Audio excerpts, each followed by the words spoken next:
Chodesh Tov Mevorach à tous, Bezrat Hashem Yitbarach, continue le Sefer Hamidot, le shiur numéro 42, donc on est sur le sujet boucha la honte. Je fais une petite parenthèse qu'on va parler plus ou moins de ça plusieurs fois. Il y a deux sortes de honte. On dit que Boshet Panim la Gan Eden, c'est écrit Aspanim la Gainam, Bosh Panim la Gan Eden, celui qui a la honte, entre guillemets, envers Dieu, alors il va au Gan Eden.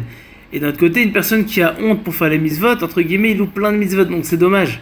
Donc il y a deux sortes de honte. Il y a une honte, donc entre guillemets, qu'on doit combattre grâce à l'azou djikdusha, c'est-à-dire la honte pour faire des mitzvot. Quelqu'un, par exemple, il doit mettre les téfilines, on a honte de lui faire mettre les téfilines, mais pourtant c'est un copain à nous, et pour X raison on a honte alors qu'on peut lui faire mettre les téfilines, on loupe une mitzvah, ou quelqu'un, on peut lui donner une pièce, tiens mon frère met la tzedaka, tiens ma soeur met la tzedaka, tu fais une mitzvah, c'est une très bonne chose, mais on a honte.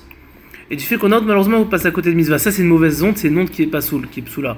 La honte qu'on parle, c'est la honte de transgresser les mitzvot. C'est-à-dire qu'une personne, il va se dire, comment je vais pouvoir faire telle et telle chose.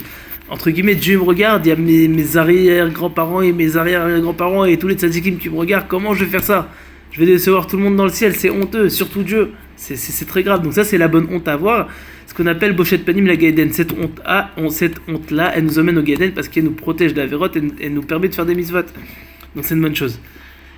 Donc on continue, point numéro 12. Celui qui voudrait éprouver de la honte devra se représenter l'apparence de sa mère. Là on parle de la bonne honte positive qui nous amène au Gaïden. En pratiquant une charité, donc une tzedaka leshem shamaim, c'est-à-dire désintéressé, on le fait vraiment pour Dieu, pour la mitzvah, tu accéderas au caractère saint de la honte. Donc c'est la bonne honte donc qui nous permet d'aller au Gaïden.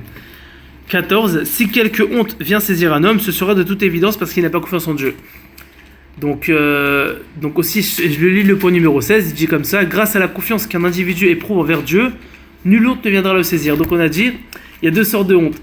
Il y a la honte, entre guillemets, qu'on honte de faire les mitzvot, et il y a la honte, entre guillemets, qui nous empêche de faire de la vérote. C'est la bonne honte, c'est là, et l'autre, c'est la mauvaise honte. Il y a une troisième honte, c'est quand on vient nous faire honte. Ça revient plus ou moins à la première honte, mais c'est quand on vient, on y fait honte, on nous parle mal, on nous humilie devant des gens. C'est aussi une troisième sorte de honte. Et il dit, si une personne il a confiance en Dieu, il n'aura pas ça. Mais si une personne n'a pas confiance en Dieu, de toute évidence, il en aura. Ensuite, il dit, point numéro 15, je revais juste avant, celui qui creuse un trou finira par subir quelques humiliations et parfois le fait provoquera une discussion parmi les gens. C'est-à-dire, on viendra en parler de ça, ah là là, t'as vu ce qu'il a fait cette personne, etc. 17. Celui qui dépouille l'indigent, donc le pauvre, la honte viendra le saisir. De quelle honte on parle? On parle de la troisième honte, c'est-à-dire une personne, il va venir, il va commencer à lui faire honte, etc.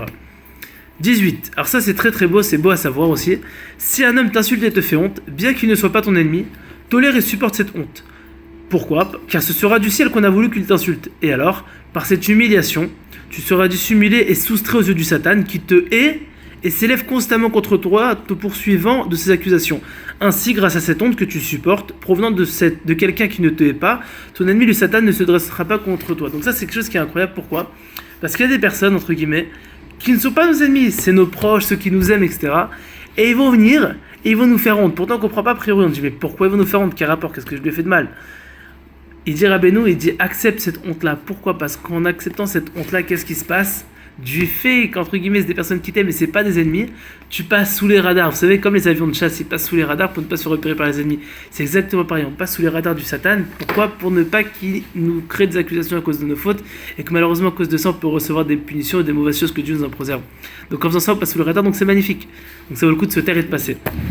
19. À cause de la flatterie, tu seras humilié parmi les nations, elles te maudiront et leur colère s'enflammeront contre toi.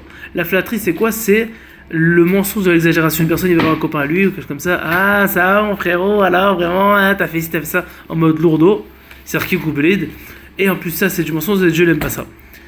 Et malheureusement, une personne, il sera humilié parmi les nations, elles le maudiront et leur colère s'enflammeront contre cette personne-là que Dieu nous en préserve. Donc, ne pas faire de flatterie. 20. Si une personne t'humilie ou tu ridiculises, ce sera certainement parce que tu as humilié tes pères. Évidemment, ce qu'on fait, on le récupère par nos enfants. C'est écrit d'ailleurs dans la Torah, en allusion, j'avais entendu une petite histoire comme ça de Rav Kinevski. On voit que savent ce qu'il a fait, au final, il l'a récupéré par ses enfants. Donc, moralité, ce qu'on fait, on le récupère. 21. Lorsque tout le monde t'humilie et te fait souffrir, garde le silence et ne franchis pas le seuil de ta maison.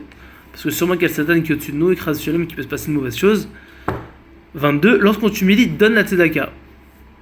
Comme ça, si Dieu en fait un takatadinim, on fait l'adoucissement des rigueurs, ça évite qu'il y ait quelque chose de grave qui se passe, que Dieu nous en préserve.